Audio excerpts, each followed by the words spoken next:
बुद्ध की जीवनी में अनेक किस्से और कहानियां हैं। इनमें से एक कहानी है जो हमें यह सिखाती है कि असली सुख और शांति स्वयं में होती है और उसे खोजने के लिए हमें अपने भीतर की अनंत शक्ति का सहारा लेना चाहिए। एक दिन बुद्ध ने अपने भीतर की शांति की तलाश में एक जंगल में चले जाने का फैसला किया। वह अपने एक शिष्य अनंग को साथ लेकर निकल गए। रास्ते में वे एक बहुत ही गहरे जंगल में पहुंच गए। जंगल में सभी चीजें एक अजीब सी खामी लेने लगी थीं और बुद्ध के मन में सुख और शांति का खोज जारी रहा। जंगल में घूमते हुए बुद्ध ने एक झरने को देखा और उसके पास गए। झरने के नीचे एक बड़ा पत्थर था जिसे झरने का पानी छूता था। उस दिन की तरह झरना भी अपनी जबान से बातें कर रहा था। बुद्ध ने झरने से पानी पीते हुए पत्थर को सुना तो उसने वहां बैठकर ध्यान लगाने का फैसला किया। बुद्ध ने उस पत्थर को देखा जिससे झरना पानी छोड़ता था। वह अपने शिष्य अनंग से बोला, इस पत्थर में कुछ खास शक्ति है। मुझे लगता है कि हमें इस पत्थर की मदद से हमारी मन की अस्थिरता से छुटकारा मिल सकता है।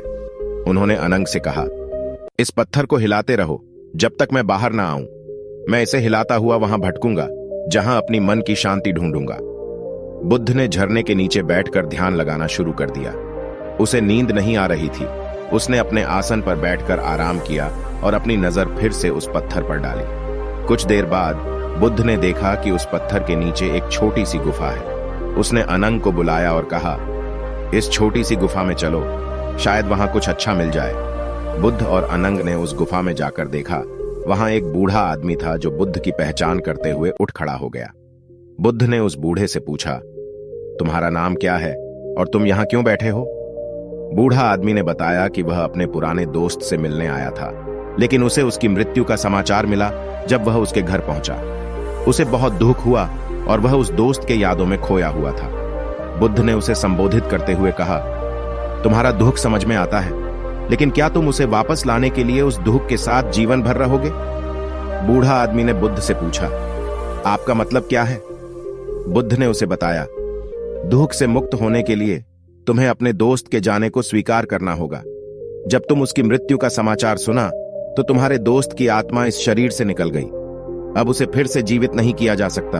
बुद्ध ने अनंग से कहा, यह बूढ़ा आदमी अपने दोस्त के जाने का दुख नहीं छोड़ पा रहा है और इससे वह बहुत दुखी हो रहा है। हम उसे कुछ अनुभव दे सकते हैं जो उसे इस दुख से मुक्त कर देंगे।